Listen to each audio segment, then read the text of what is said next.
গীতায় লেখা আছে, যখন তুমি কষ্ট আর কটু কথা দুটোই সহ্য করতে শুরু করবে তখন বুঝবে তুমি বাঁচতে শুরু করেছো।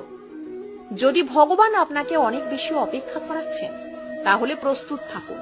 তিনি আপনাকে যা চেয়েছেন তার চেয়ে অনেক বেশি দিতে চলেছেন। জীবন নিয়ে বেশি ভাববেন না। যিনি আপনাকে জীবন দিয়েছেন তিনি কিছু না কিছু ভেবেই দিয়েছেন। শ্রীকৃষ্ণ বলেছেন, কাউকে দুঃখ দিয়ে আমার কাছে সুখ কামনা করো না, আর কাউকে যদি ক্ষণিকের জন্য সুখ দাও তবে তোমার দুঃখ নিয়ে চিন্তা করো না। মৃত ব্যক্তিকে কাঁধ দেওয়াকে মানুষ যেমন পুণ্য বলে মনে করে, তেমনি জীবিত মানুষের পাশে থাকাকেও পুণ্য বলে ভাবতে শুরু করলে জীবন সহজ হয়ে যাবে। আমাদের অকারণে কোনো মানুষের সাথে দেখা হয় না। আমরা কিছু মানুষের থেকে শিক্ষা পাই আর কিছু মানুষের থেকে জ্ঞান পাই। কে কি করছে, কিভাবে করছে এবং কেন করছে তা থেকে যতই দূরে থাকবেন ততই সুখী থাকবেন। আপনি হাসতে থাকলে পৃথিবী আপনার সাথে থাকবে, নইলে চোখের জল তো চোখেই ঠাঁই পায় না। যদি কেউ আপনার ভালো কাজকে সন্দেহ করে তাহলে মন খারাপ করবেন না, কারণ সন্দেহ সর্বদা স্বর্ণের বিশুদ্ধতার উপর করা হয়, কয়লার কালো দাগের উপর নয়। মনের শান্তি জীবনের সবথেকে বড় উপার্জন। উপদেশ, সঙ্গ এবং সময় কাউকে না চাইতে দিলে লোকেরা প্রায়ই সেগুলোকে সস্তা বলে মনে করে। একজন মানুষ যত শান্ত সে তত গভীরভাবে বুদ্ধিমত্তা ব্যবহার করতে পারবেন।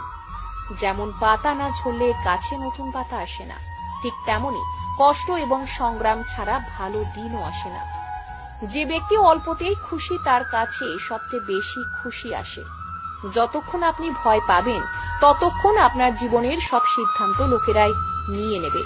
যারা আপনাকে সময় দেয় তাদের প্রতি সর্বদা আনুগত্য এবং ঋণী হয়ে থাকবেন। জীবনে অহংকার করো না, কারণ ভাগ্য সব সময় বদলায়। যেমনটি আয়না একই থাকে, শুধু প্রতিচ্ছবি বদলায়।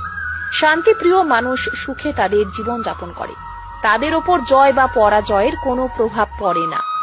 শ্রীকৃষ্ণ বলেন, নরকের ভয় ছেড়ে দিন। কে জানে কোনটা পাপ কোনটা পুণ্য। শুধু দেখুন নিজের স্বার্থ পূরণের জন্য যেন আপনার দ্বারা কেউ দুঃখ না পায়। বাকি সব প্রকৃতির ওপর ছেড়ে দিন। অর্থ বড় না যোগ্যতা বড়, খারাপ সময়ে যে পাশে থাকে সেই সব থেকে বড়। কেউ যদি আপনাকে নিজের স্বার্থ পূরণের জন্য মনে করেন তাহলে তাকে স্বার্থপর ভাববেন না, কারণ আপনি তার জীবনে সেই উজ্জ্বল আলো যা সে অন্ধকারে দেখতে পায়। সবাইকে নিজের গোপন কথা বলবেন না, কারণ আজ যে আপনার সাথে আছে কাল সে আপনার বিপরীতেও যেতে পারে। আপনি যদি ভগবান শ্রীকৃষ্ণের পরম ভক্ত হয়ে থাকেন তাহলে কমেন্টে একবার লিখুন, রাধে রাধে।